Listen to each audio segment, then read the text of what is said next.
अस्सलाम वालेकुम, मैं असलम खान हूँ। जैसे कि आप सब लोग जानते हैं, पाकिस्तान की सियासत में आए दिन कोई नई पेशरफ्त हो रही है, आए दिन कोई नई डेवलपमेंट हो रही है। और ये डेवलपमेंट किस बेसिस पर हो रही है, क्यों हो रही है, ये सब आप सब लोग बड़ी अच्छी तरह जानते हो। लेकिन मैं फ़िलहाल बात करूंगा कि तस्नीम शाह ने जो प्रेस कॉन्फ्रेंस की, जो इल्ज़ामात उसने नवाज शरीफ पर लगाए, उसके मुताबिक इमरान खान पर कातलाना हमला और अरशद शरीफ का शहीद होना, इसके पीछे नवाज शरीफ का हाथ है।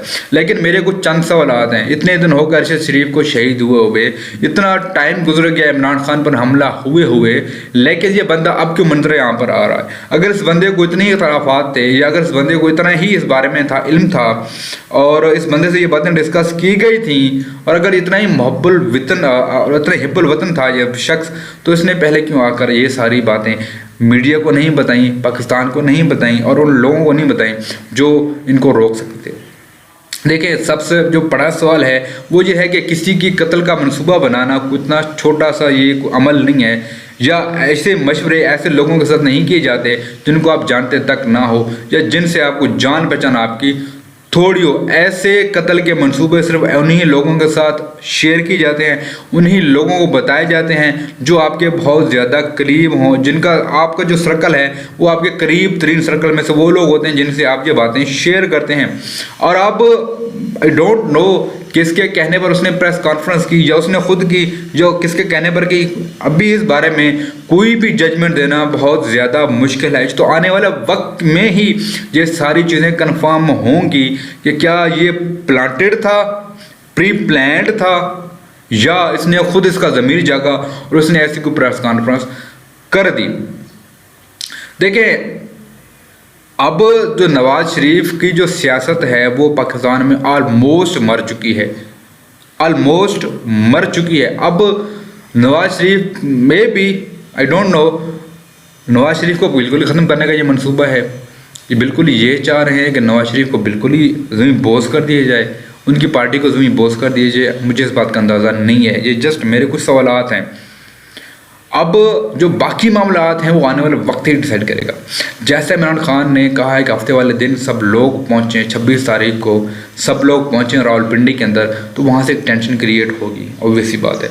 और शहबाज शरीफ बहुत ज़्यादा टेंस हैं इस मामले के अंदर कि वो किस तरह इस बात को निपटेंगे और क्या होगा आने वाले वक्तों के अंदर।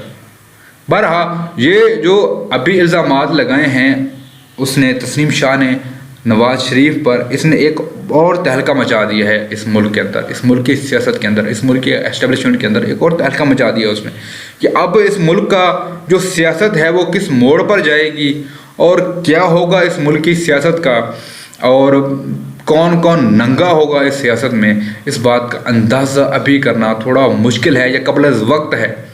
हमें उस सही वक्त का इंतज़ार करना पड़ेगा जब वो सारे किरदार नंगे हो जाएंगे, सबके सामने आ जाएंगे, जिन्होंने इमरान खान पर कातलाना हमला करवाया, जिन्होंने अरशद शरीफ को शहीद करने की साजिश की और उसको शहीद करवाया, और कौन वो लोग थे जिन्होंने अरशद शरीफ पर यह ज़मीन तंग की, ये तो आने वाला वक्त ही बताएगा।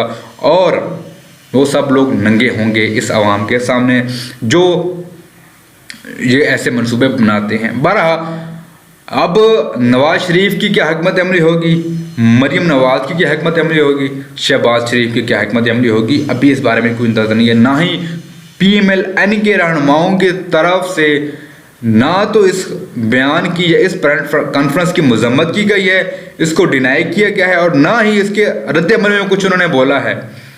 मतलब अभी तक उनका कोई रिएक्शन सामने नहीं आया, और इस रिएक्शन ना आने की वजह पता नहीं क्या है, आई डोंट नो।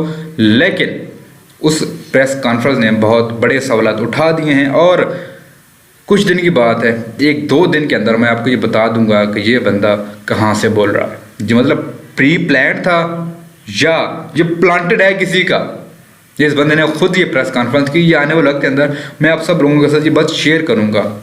पहला बंदा इंशाल्लाह मैं हूँगा, मैं जब आपको ये बताऊँगा कि इस बंदे ने कैसे ये प्रेस कॉन्फ्रेंस की, किसके कहने पर की, खुद की, या किसी ने कहा इसको।